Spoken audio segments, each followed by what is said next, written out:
Leah. Wonderful to hear that your new job's going well. I'm sure you will continue to excel there. A few months ago, you came and asked us for some bridging work where you came back, I think it was from Australia, doing a Masters of Public Health. Yep. Initially, we said, look, we don't have anything up that alley, but we have some projects going. It was evident that you hadn't found a placement or it didn't firm up as quickly as you liked. So we ended up popping you on for a month, and I think extended it for 3 months right up until you got your full-time employment. How's my old man's memory going? 4 months, actually. 4 months, there you go.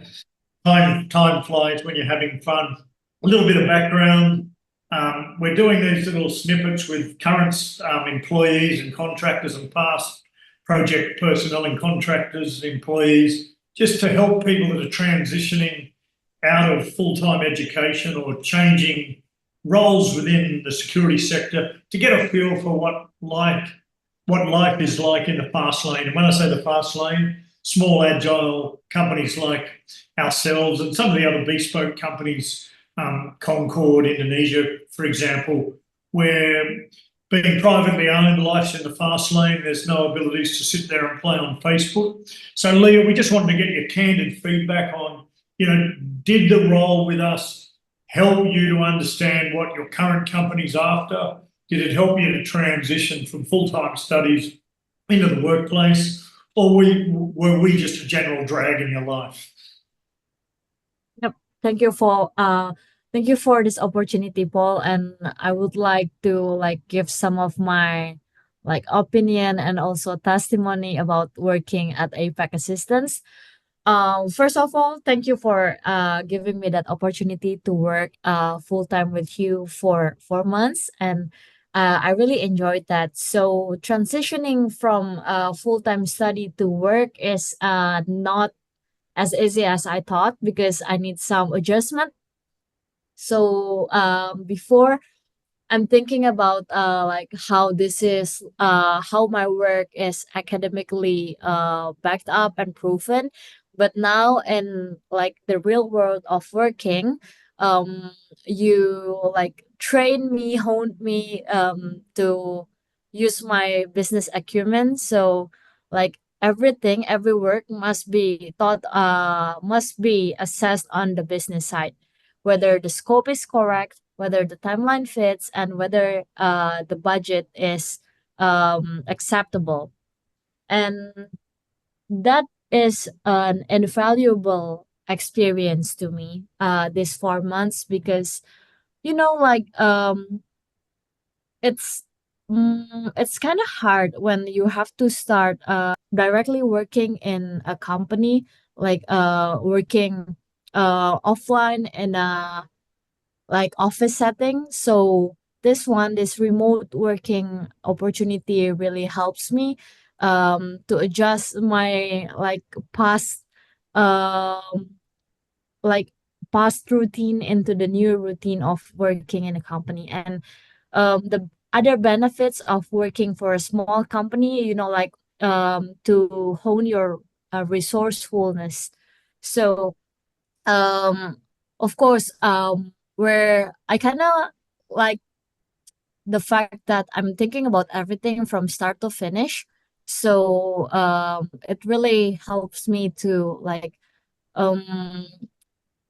make my mind in order. So everything, I must finish whatever I've started. So yeah, it makes me think I'm having this a small business inside a business, and how I can solve the things that I started. Yes, so the ability to think critically, and then my project management skills, also research skills, and then time management, understanding business in general in the professional world, and then multicultural work environment here. I'm from Indonesia, but I work with you, with Bargav, and everyone else from different parts of the world. So it has been invaluable working with APAC Assistance. And Leah, obviously, you made a very strong point. Everything needs to have a commercial outcome. Yep. You were one of the rare people that adapted extremely quickly, and you were very versatile. And I know it wasn't without challenges, and we're hard taskmasters, but everybody in our team enjoyed working with you.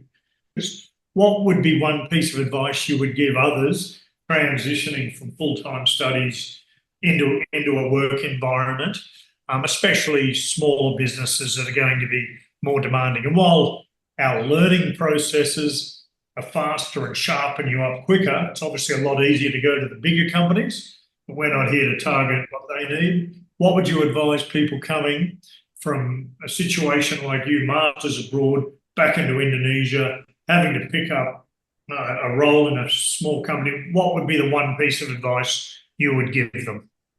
Okay, thanks, Paul, for the question. I think it's a brilliant question. So I come from a public health background, and you know it, like it has nothing to do with risk management, but my best advice is for new graduates to be confident and believe that with like joining any company, like in any endeavor, they can develop something, they can hone something, gain new experience, and then master things that you never thought you would be mastering in. Like me, like after finishing my contract with APAC Assistance, I can even design a website that I never thought I could do.